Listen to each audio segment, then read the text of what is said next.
Calendar एक ऐसी वस्तु है जिसकी अहमियत जब वो ना हो तब पता चलती है। कैलेंडर अन्य आवश्यक वस्तुओं के मुकाबले मामूली प्रतीत हो सकता है, लेकिन यह भी एक फैक्ट है कि हम सभी कैलेंडर के अनुसार ही चलते हैं। काम की या छुट्टी की योजना तैयार करनी है तो कैलेंडर की ही जरूरत पड़ती है। अब साल 2024 आ चुका है और इस मौके पर सभी को नए कैलेंडर्स की जरूरत तो पड़ेगी ही। इस मौके पर यह जानना बेहद दिलचस्प रहेगा कि आखिर कब और कैसे कैलेंडर अस्तित्व में आया। मनुष्य में आदि काल से ही यह प्रवृत्ति प्रबल रही है कि वो हर चीज पर नियंत्रण रखे, ऐसी चीजों पर भी जो उसके सामर्थ्य के बाहर हो। प्राकृतिक घटनाओं का भी लेखा जोखा रखने का कार्य खोजी और उत्साही प्राचीन मनुष्य ने समय समय पर किया। दुनिया भर में सूर्योदय और सूर्यास्त नियम से होता है, चंद्रमा नियम से घटता और बढ़ता है। यही वे प्राकृतिक घटनाएं थी जिनके अनुसार मनुष्य स्वयं के कार्यों को साध सकता था, उनके अनुसार चल सकता था, और उसने ऐसा किया भी। इसी तरह उसने समय को बांधने के लिए घड़ी का आविष्कार किया तथा गुजरते दिन को मापने के लिए पंचांग का।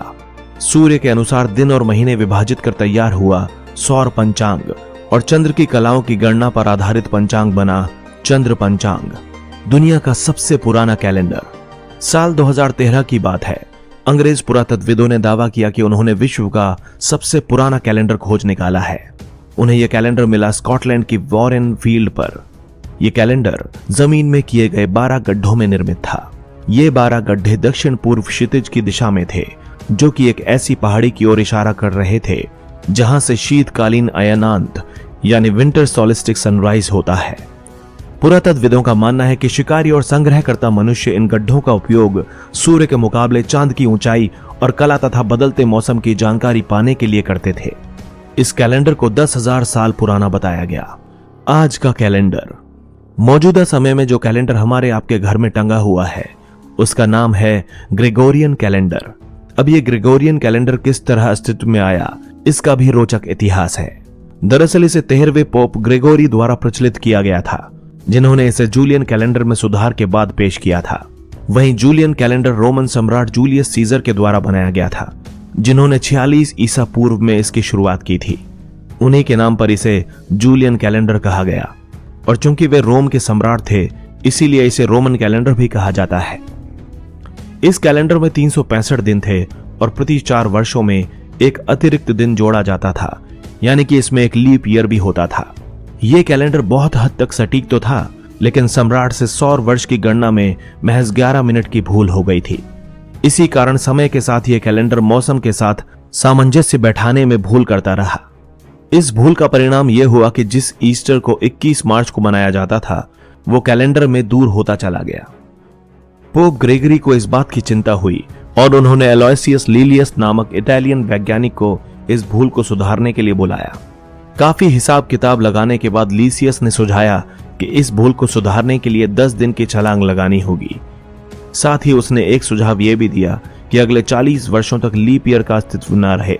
जब जूलियन कैलेंडर की 4 अक्टूबर 1582 गुरुवार की रात को लोग सोए तो अगले दिन यानी शुक्रवार को लोग ग्रेगोरियन कैलेंडर की 15 अक्टूबर 1582 की तारीख के साथ जागे। हालांकि मजेदार बात यह है कि इतना सटीक होने के बाद भी यह कैलेंडर सौर वर्ष से 26 सेकंड पीछे चलता है। इसी के चलते 3323 सालों में एक दिन का अंतर आएगा, जिसे हाल फिलहाल के लिए तो नजरअंदाज किया जा सकता है। भारत के पंचांग। जिस समय जूलियस सीजर ने जूलियन कैलेंडर को चलाया उस समय भारत में पहले से ही कई प्रकार के संवत चलन में थे। इनमें सबसे प्रसिद्ध संवत है विक्रम संवत, जो कि उज्जैन के महान सम्राट विक्रमादित्य द्वारा चलाया गया था। इसके आरंभ की तिथि 57 से 58 ईसा पूर्व मानी जाती है। महाकवि कालिदास इन्हीं सम्राट विक्रमादित्य के दरबार में नवरत्नों में से एक थे। हालांकि सम्राट विक्रमादित्य और कालिदास के काल निर्धारण को लेकर विद्वानों में कई मतभेद हैं। बहरहाल रोचक बात यह है कि राजा प्रजा में यह संदेश देने के लिए कि उनके शासन के साथ एक नए युग का प्रारंभ हो रहा है, नया संवत चलाते थे। लेकिन संवत शुरू करने की एक विशेष परंपरा भी थी और हर कोई संवत आरंभ करने का अधिकारी नहीं था। किसी भी नए संवत को शुरू करने की शास्त्र सम्मत विधि यह थी कि जो भी राजा अपना संवत चलाना चाहता है उसे संवत के प्रथम दिन के पूर्व तक राज्य के जितने भी लोग जिस किसी के भी ऋणी हो उनका ऋण चुकाना होगा। विक्रम संवत में महीनों के नाम विदेशी संवतों की तरह देवता, मनुष्य या संख्यावाचक नहीं हैं, तथा इसकी तिथियां भी सूर्य और चंद्र की गति पर आधारित हैं। यानी कि यह कहा जा सकता है कि विक्रम संवत वैज्ञानिक और प्रामाणिक है। हालांकि भारत में कई प्रकार के संवत प्रचलन में थे, जिसका जिक्र 11वीं शताब्दी में भारत आए अल बरूनी ने किया था। उसने अपनी पुस्तक में जिक्र किया है, लोग आमतौर से श्री हर्ष, विक्रमादित्य, शक, वल्लभ और गुप्त संवत को काम में लाते हैं। मौर्य काल में भी पंचांग निर्माण किया जाता था, जिसका जिक्र मेगस्थनीज ने किया है। मेगस्थनीज चंद्रगुप्त मौर्य के दरबार में नियुक्त राजदूत था और उसने लिखा है कि नए वर्ष के दिन यहाँ पंचांग सुनाया जाता है और बच्चों की जन्म पत्री बनाने के लिए उनका जन्म समय लिखा जाता है। पुराणों में भी काल निर्धारण स्पष्ट रूप से किया गया है। एक महीने को 2 पक्ष, कृष्ण और शुक्ल, तथा वर्ष को 2 अयन, दक्षिणायन और उत्तरायण में बांटा गया है। इसे क्रमशः देवताओं की रात्रि और दिन मानकर हमारे एक वर्ष को देवताओं का एक दिन माना गया है। राष्ट्रीय संवत चैत्र प्रतिपदा 1879 यानी कि 22 मार्च 1957 को शक संवत को भारत के राष्ट्रीय कैलेंडर के रूप में अपनाया गया। यह 78 ईस्वी में प्रारंभ हुआ था। इसके नामकरण के पीछे कई मत हैं, लेकिन सबसे प्रचलित मत के अनुसार इसे कुषाण राजा कनिष्क ने चलाया था।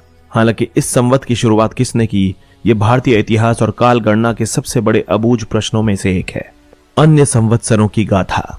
ज्योतिर्विदा भरण में कलयुग के 6 व्यक्तियों के नाम आए हैं जिन्होंने संवत चलाए थे।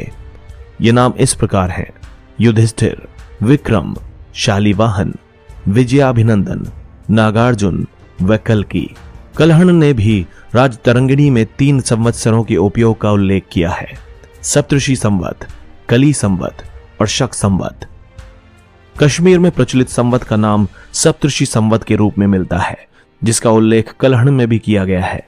इसे लौकिक संवत के नाम से भी जाना जाता है। ये चंद्र और सौर संवत है और चैत्र शुक्ल की प्रतिपदा को ईसा पूर्व 3076 में प्रारंभ हुआ माना जाता है।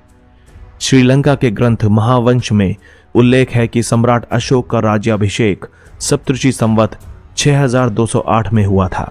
एक अन्य संवत है वीर निर्वाण संवत, जिसका संबंध भगवान महावीर के निर्वाण से है।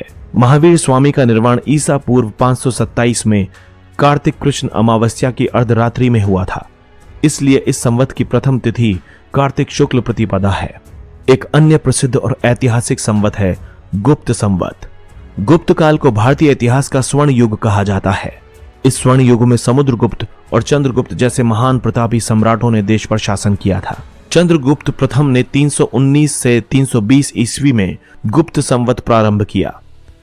इसकी शुरुआत सम्राट के राज्याभिषेक के दिन हुई थी। सम्राट चंद्रगुप्त को ही गुप्त वंश का वास्तविक संस्थापक माना जाता है। गुप्त संवत तथा शक संवत के बीच 241 वर्षों का अंतर था। इन सम्राट ने लिच्छवी राजकुमारी कुमार देवी से विवाह किया था। गुप्त काल में मिले अनेक शिलालेखों में गुप्त संवत की तिथियां उत्कीर्ण हैं।